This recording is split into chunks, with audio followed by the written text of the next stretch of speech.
Hi guys, welcome to sports star channel. இன்றைக்கி என்ன பார்க்க போகிறோம் அப்படின்னா, T20 வேர்ல்டு கப்பில் சூப்பர் 8 போயிட்டுருக்கு. இந்தியா விசஸ் சவுத் ஆஃப்ரிக்கா மேட்சோட ரிவ்யூ இப்போ பார்ப்போம். சவுத் ஆஃப்ரிக்கா டாஸை வின் பண்ணி ஃபஸ்ட்டு பேட்டிங் எடுத்தாங்க. இந்தியாவில் ஒரு பெரிய சேஞ்ச் பண்ணாங்க. என்ன அப்படின்னா, அக்ஷர் பட்டேலுக்கு பதிலாக நாங்கள் வாஷிங்டன் சுந்தரை உள்ளே எடுத்திருக்கோம் அப்படின்னாங்க.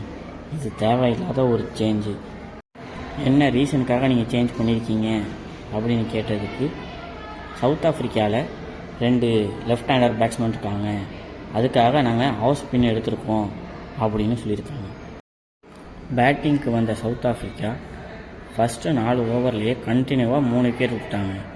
மார்க்ரம் 4 ரன்னு, டிகாக் 6 ரன்னு, பிங்கிங்டன் 7 ரன்னு அவுட் ஆகிட்டு பெவிலியன் போயிட்டாங்க.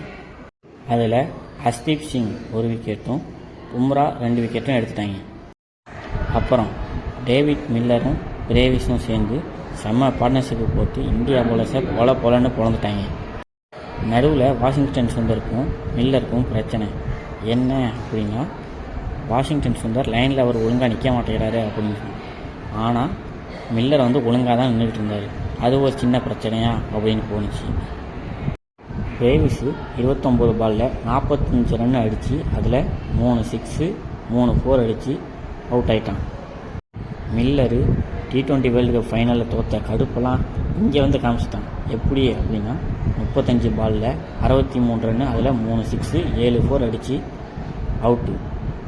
சரி, இவங்க அடிக்கிற அடியை பார்த்தா 200க்கு மேலே போக போகிறாங்க அப்படின்னு பார்த்தா வரிசையாக எல்லாம் அவுட் ஆகிட்டு இருக்காங்க.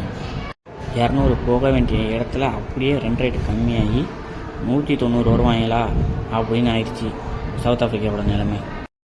ஆனால் கடைசியில் ஸ்டப்ஸ் 24 பாலில் 44 ரன் அடித்து கொஞ்சம் ரன் ரேட்டை ஏற்றி விட்டுட்டான்.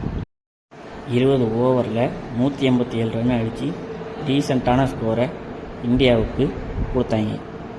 188 டார்கெட்டு அப்படின்னு இந்தியா பேட்டர்ஸ்லாம் வந்தாங்க. அபிஷேக் சர்மாவுக்கு இந்த சீசன் ஒழுங்காகவே போகல. நீ என்ன வேணால் போடுங்கடா, நான் சுற்றிட்டு உங்கள்கிட்ட அவுட்டாக தான்டா ஆவேன் அப்படின்னே இருந்தார். அதனால் இந்த வாட்டி இஷான் கிஷன் தான் நல்லா ஸ்டார்ட் கொடுத்தாரு.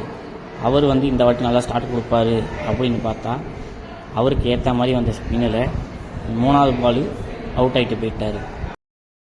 சரி, இந்த மேட்ச் அபிஷேக் சர்மாவாவது அடிப்பான் அப்படின்னு பார்த்தா, அவன் இஷ்டத்துக்கு கண்ணாப்பண்ணாக சுற்றிட்டு இருந்தான். கடைசியில் அவனும் ஸ்லோ பாலில் விக்கெட் கொடுத்துட்டு போயிட்டான். திலக் 2வது பாலே அவுட்டு. ஒரு ரிவ்யூ வேறு சம்மந்தம் இல்லாமல் வேஸ்ட் பண்ணிட்டு போயிட்டான். பேட்டிங் ஆர்டரையும் அதே மாதிரியே ஒழுங்காக அனுப்பவே இல்லை. அவங்க மட்டும் இஷ்டத்துக்கு கண்ணாப்பண்ணா அப்படின்னு மிக்ஸ் பண்ணி தான் அனுப்பி விட்டாங்க. மீதி உள்ள எல்லா பேட்ஸ்மேனும் ஆளுக்கு தலா 10 ரன் அடித்து அவுட் ஆகிட்டே இருந்தாங்க. தூவே மட்டும் பாவம் ஒரு சைடு தனியாக நின்று 42 ரன் அடித்து அவனும் அவுட் ஆகிட்டான். 111 ரனில் இந்தியா ஆல் அவுட் ஆகி 76 ரன் வித்தியாசத்தில் சவுத் ஆஃப்ரிக்கா வின் பண்ணிட்டாங்க. மேன் ஆஃப் த மேட்ச் யாருக்குன்னா, கொடூரமாக அடித்து கொண்ட டேவிட் மில்லருக்கு தான். T20 வேர்ல்டு கப்பில் தொடர்ந்து 12 மேட்சாக இந்தியா வின் பண்ணி ரெக்கார்டு வச்சுருந்தாங்க. அந்த ரெக்கார்டு இந்த மேட்சோட க்ளோஸ் ஆகிடுச்சு. இந்தியா மிஸ்டேக் பண்ண ஒரே விஷயம் என்ன அப்படின்னா, அக்ஷர் பட்டேலை ரிலீவ் பண்ணிவிட்டு வாஷிங்டன் சுந்தரை எடுத்தது தான் இந்தியா பண்ண பெரிய மிஸ்டேக். இந்த வீடியோவை கிரிக்கெட் விளையாடுறவங்க ஃப்ரெண்டுக்கு ஷேர் பண்ணுங்கள்.